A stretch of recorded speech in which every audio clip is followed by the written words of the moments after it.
Hello everyone and welcome back to Math Bold Master. তেনেহলে আৰম্ভ কৰোঁ আমাৰ আজিৰ সেশনটো। তো আজিৰ সেশনটো হ'ব এটা প্ৰেক্টিস সেশন।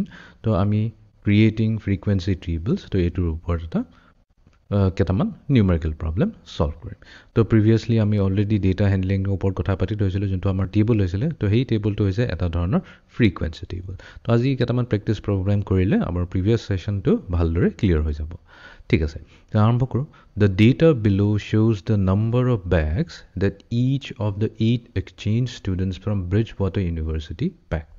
ঠিক আছে, তো ইয়াতে এটা ডেটা দিয়া আছে। ইয়াতে কি হৈছে number of bags that is of the 8। তো 1 2 3 4 5 6 7 8 তাৰমানে এটা বক্স এটা ষ্টুডেণ্টক ৰিপ্ৰেজেণ্ট কৰি আছে। তো তাহাঁতৰ তাত কেইটা বেগছ আছে সেইটো ইয়াতে লিখা আছে। তাৰমানে ফাৰ্ষ্ট ষ্টুডেণ্টটো যদি চাওঁ এটা বেগ আছে, নেক্সট ষ্টুডেণ্টটোৰ 4টা, 3 নম্বৰটোৰ 4টা, এনেকৈ গোটেই ডিষ্ট্ৰিবিউশ্যনটো দিয়া আছে। তো এইটোকে আমি ইয়াতে নোট ডাউন কৰিব লাগে। Very simple. So' number of bags, তো ইয়াতে আকৌ এবাৰ চাই লওঁ। তো number of bags, the number of bags that each of the 8 exchange students from Bridgewater University packed. ঠিক আছে,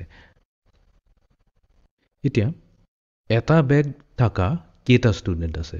তো ইয়াতে যদি আমি চাওঁ, ইয়াতেতো আমাৰ এটাই আছে। ইয়াতে এটাই এনেকুৱা ষ্টুডেণ্ট আছে যাৰ তাত এটা বেগ আছে। তো আমি কি কৰিম, ইয়াতে 1 বুলি নোট কৰি দিম। তাৰপিছত দুটা বেগছ কাৰ আছে। তো ইয়াতে দুটা বেগছ থকা ষ্টুডেণ্ট কেইটা আছে, দুটা ষ্টুডেণ্ট আছে। ঠিক আছে, তো ইয়াতে এটা দুটা হৈ গ'ল। তো ইয়াতে আমি কৰি দিম যে নাম্বাৰ অফ বেগছ 2 থকা কেইটা ষ্টুডেণ্টছ আছে, দুটা ষ্টুডেণ্টছ আছে। ফাইন। নেক্সট আমি যাওঁ তিনিটা বেগছ থকা কেইটা আছে। তিনিটা বেগছ থকাটো ইয়াতে এটাই আমি দেখা পাই আছোঁ। তিনিটা বেগ থকা এটাই আছে। তো তাৰমানে নাম্বাৰ অফ বেগছ তিনিটা থকা ষ্টুডেণ্ট কেইটা আছে, এজনেই আছে। দেন 4টা বেগছ থকা কেইটা আছে, ইয়াতে 1 2 3 তিনিটা আছে। তো আমি ইয়াতে কি কৰি দিম, 3 বুলি লিখি দিম। এণ্ড দেন ফাইনেলি 5টা বেগ থকা ষ্টুডেণ্ট কেইটা আছে, 5টা বেগ থকা ষ্টুডেণ্ট এজনেই আছে। তো ইয়াতে আমি 1 বুলি নোট কৰি দিম। তো এতিয়া আমি চেক কৰি লওঁ। ঠিক আছে, এতিয়া আমি যাওঁ next প্ৰব্লেমটোলৈ। The following data points, ইয়াতে কেইটামান ডেটা পইণ্টছ দি আছে। 1 0 4 2 2 0 1। কাউণ্ট যদি কৰোঁ 1 2 3 4 5 6 7। তো 7টা ডেটা পইণ্টছ দি আছে। কি হয় এই ডেটা পইণ্টছবোৰ? It represents how many golf tournaments held won each season. তো হাৰ্ট নামৰ এজন মানুহে এই গল্ফ টুৰ্ণামেণ্ট খেলোঁতে ইচ ছেশ্যনত কেইটা জিকিছে, হাউ মেনি গল্ফ টুৰ্ণামেণ্ট জিকিছে সেইটোকে কৈছে। তাৰমানে এইটো ফাৰ্ষ্ট ছিজনত এটা জিকিছে, নেক্সট ছিজনত 0, তাৰপিছত থাৰ্ড ছিজনত 4টা জিকিছে টুৰ্ণামেণ্ট, আৰু 4থত 2টা, 5থত 2টা, 6থত এটাও জিকা নাই, আৰু 7থত এটা। তো এইটো ডেটা পইণ্টটো আমাক দিয়া আছে। এইখিনিকে আমি এতিয়া লিখিব লাগিব। চ' নাম্বাৰ অফ টুৰ্ণামেণ্টছ 0। তো 0 টুৰ্ণামেণ্টছ মানে নাম্বাৰ অফ টুৰ্ণামেণ্টছ কেইটা টুৰ্ণামেণ্টছ এটাও জিকা নাই বোলে। তো সেইটো এনেকৈতো আমি দুটা জেগাত দেখা পাইছোঁ, এটা ছিজন আৰু ইয়াতে আন এটা ছিজন। তো আমি ক'ম ইয়াতে দুটা ছিজনত সি 0, তাৰমানে একোৱেই জিকা নাছিলে। দেন এটা ক'ত জিকিছিলে, এটা যেতিয়া জিকিছিলে এইটো আছে ফাৰ্ষ্ট আৰু একদম লাষ্টত। তাৰমানে টোটেল দুটা ছিজনত সি টুৰ্ণামেণ্ট জিকিছিলে এবাৰকৈ। তাৰপিছত আছে আমাৰ দুটা।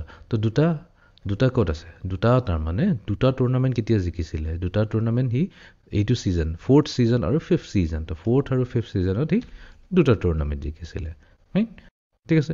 নেক্সট এতিয়া আছে তিনিটা টুৰ্ণামেণ্ট কোনটো ছিজনত জিকিছিলে। ইয়াতে যদি চাওঁ, ইয়াতেতো তিনিটা টুৰ্ণামেণ্ট সি ক'তোৱে জিকা নাই। সি 4হে জিকিছে, হায়েষ্ট 4 আছে, তাৰপিছত তাৰ তলত আছিলে 2। তো তাৰমানে ইয়াতে তিনিটা টুৰ্ণামেণ্ট জিকা কোনো এনেকুৱা ছিজনে নাছিলে। সেইকাৰণে আমি এইখিনি 0 লিখিব লাগিব। এণ্ড ফাইনেলি 4টা টুৰ্ণামেণ্ট কোনটো গৈছিলে, থাৰ্ড ছিজনত জিকিছিলে। থাৰ্ড ছিজন মানে এটাই ছিজন আছে। তো এইটোৱে হৈ গ'ল আমাৰ ডেটা ফ্ৰিকুৱেন্সি টেবুলটো আমি ক্ৰিয়েট কৰিলোঁ। ঠিক আছে, এতিয়া আমি যাওঁ next কুৱেশ্যনটোলৈ। The data below shows the number of wheels that are on each of the 9 vehicles in Bora's auto service shop. ঠিক আছে, তো ইয়াতে বৰাৰ অটো ছাৰ্ভিচ শ্বপ এটা আছে। তো it shows the number of wheels that are on each of the 9 vehicles. ঠিক আছে, 9টা ভেহিকলছ আছে টোটেল। তো এইটো আমি লিখি ল'ব লাগিব। ইয়াতে ইম্পৰ্টেণ্ট হয়, ইয়াতে টোটেল 9টা ভেহিকল মানে আমি এটা কাম কৰোঁ, বুজি পাবলৈ ইজি হ'ব। তাৰ 9টা গাড়ী আছে। ঠিক আছে, গাড়ী বুলি ধৰি লৈছোঁ। তো সেই গাড়ীটো কি আছে, তাৰ এটা গাড়ীত আছে মাত্ৰ 2টা চকা, নেক্সট গাড়ীটোত এটা চকা আছে, থাৰ্ড নম্বৰ গাড়ীটোত 4টা, 5 নম্বৰটোত 4টা, এনেকৈ চব ডিষ্ট্ৰিবিউশ্যনবোৰ দিয়া আছে। গোটেইকেইটা 9টা গাড়ীৰে কিমানটা চকা আছে সেইখিনি দিয়া আছে। এতিয়া আমাক সুধিছে ইউজিং দিছ ক্ৰিয়েট এ ফ্ৰিকুৱেঞ্চি টেবল ঠিক আছে কি ফ্ৰিকুৱেঞ্চি টেবল তো নাম্বাৰ অফ হুইলছ এটাই আছে এটা হুইলছ থকা কোনটো আছে এনেকা এটাই আছে তো আমি কম এটা এনেকা ভেহিকল আছে এটাই কাৰ আছে যাৰ এটা হুইল আছে নেক্সট দুটা হুইল থকা কেইটা গাড়ী আছে তাৰ এটা দুটা আমি ইয়াতে লিখি দিলোঁ 2 নেক্সট একচুৱেলি আমি এইটো এনেকাকৈ লিখিব লাগে number of wheels previous example কেইটাটো ছেইম হ'ব নাম্বাৰ অফ হুইলছ এটা আছে তো ইয়াতে যদি চাওঁ নাম্বাৰ অফ হুইলছ এটা আছে এইটো আমি ক্ৰছ কৰি দিলোঁ আৰু এইখিনিত এটা লাইন এটা আঁকি দিলোঁ ঠিক আছে দুটা হুইলছ থকা কিমান আছে দুটা হুইলছ থকা ইয়াতে আছে এটা দুটা তো আমি ইয়াতে দুটা লাইন ড্ৰ কৰি দিম তিনিটা হুইলছ থকা কেইটা আছে 1 2 এইটো দুটা আছে আৰু চাৰিটা হুইলছ থকা কেইটা আছে 1 2 3 4 তো ইয়াতে গ'ল 1 2 3 4 তো আমি এইটোৰ পৰা ক'ব পাৰিম যে নাম্বাৰ অফ হুইলছ এটা থকা এই 1টো ইয়াতে 1ত আহি গৈছে দেন এই 2টো ইয়াতে 2 আহি গৈছে এই 2টো ইয়াতে 2 আহি যাব তো ইয়াতে আমি 2 লিখি দিম